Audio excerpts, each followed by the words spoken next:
We are watching an undeniable shift in the baseball universe. The evil empire is quiet, the Orioles are young and terrifying, but the Blue Jays, the perennial underachievers, have quietly declared economic war on the AL East. Is the Blue Jays' massive spending spree a sign of desperate overcompensation, or have they truly become the new Dodgers East, leaving the Yankees with nothing but a desperate low-ball waiting game for Cody Bellinger? Welcome back to 605 News 1, where the baseball winter is anything but chilly.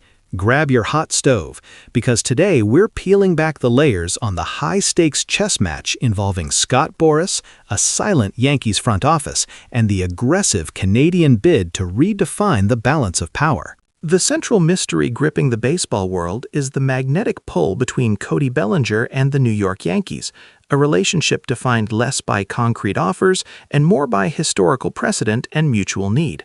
Bellinger is the ultimate utility man, a former MVP who can play 4 positions: first base, right field, center field, and left field, and look like it's his natural spot every time. He's a true ball player who just checks all the boxes on both sides of the ball, as one commentator noted. He revived his career last year, posting a remarkable 4.4 WAR, proving he could handle the pressure of a big-market comeback, making him the most desirable left-handed bat available. The pressure is on the Yankees, who have openly admitted he is the #1 guy for them. Joel Sherman confirmed the reports. They've made 2 separate offers, a clear escalation, yet Bellinger remains on the board. This inertia, this agonizing stare-down, is a ghost of off-seasons past. I look back at the 2021-2021 winter, the DJ LeMahieu saga, where the Yankees and LeMahieu spent all winter staring at each other, knowing they wanted the marriage to continue, only for the deal to finally get done in late January after they did nothing before January 1st. The organization seems locked in a pattern of paralysis by analysis, waiting for the market to come down to their price point, terrified of overpaying.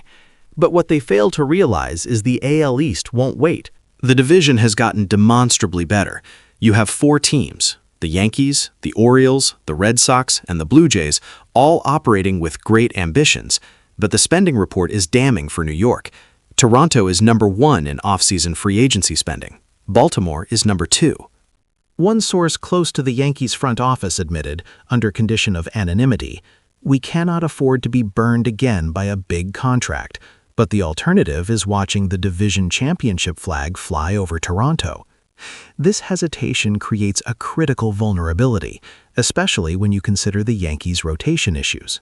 While they might boast one of the better rotations in baseball by midsummer, with Carlos Rodon back by May 1st and Garrett Cole by June 1st, they need reliable innings now. Their current depth chart features pitchers like Max Fried, Warren, and Schlittler, who all hit career highs in innings pitched last year, raising serious durability questions, while Luis Gil is a constantly injured wildcard. They are relying on hope and late-season returns, a strategy doomed to fail when facing a division where the competition is actively consolidating power. The Blue Jays, meanwhile, have thrown down the gauntlet. They missed out on Ohtani, they missed on Soto, but they refused to retreat. They poured $210 million into Dylan Cease, alongside bringing in key pieces like Cody Poteet, Tyler Rogers, and the 4-year $60 million signing of Okamoto. They are suddenly operating with a payroll over $300 million and hitting the top tax threshold for the first time in their history.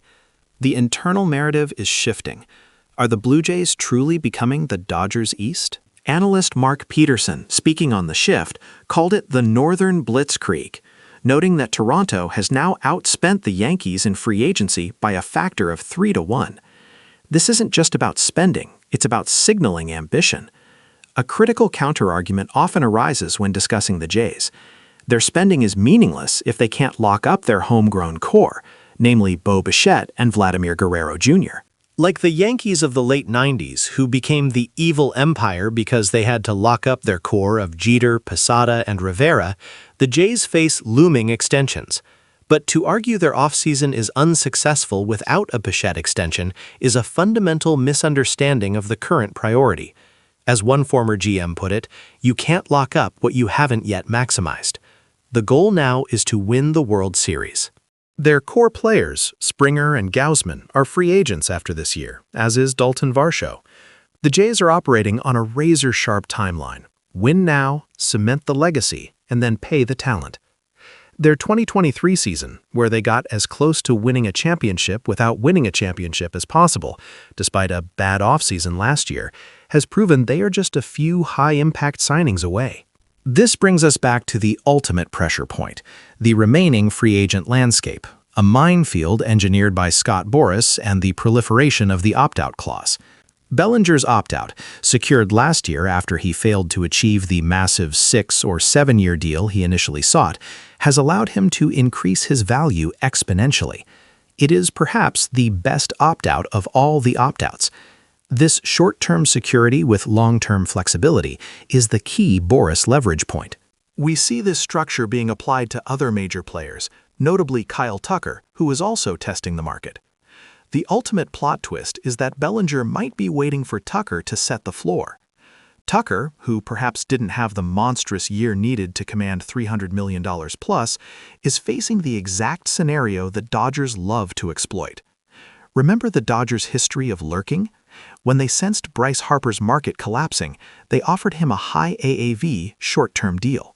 They did the same with Trevor Bauer. They are masters of acquiring talent on their own high-value, short-term terms, and they are reportedly lurking now, waiting for either Bellinger or Tucker's market to fail to materialize in the $300–400 million range. The Yankees' silence isn't just a negotiation tactic, it is a profound risk, leaving them vulnerable to the Blue Jays' aggressive spending and the perennial threat of the Dodgers swooping in on the high-value short-term deal that the opt-out mechanism makes possible. The Yankees need to act now, or the balance of power in the American League East will permanently shift north of the border. The drama is far from over, and the outcome hinges on January's flurry of activity. Let us know in the comments. If you're the Yankees, do you break the bank for Bellinger now? Or do you risk January's silence and watch him go north of the border? Don't forget to like, share, and hit that subscribe button right here on 605 News One to stay ahead of every single breaking domino.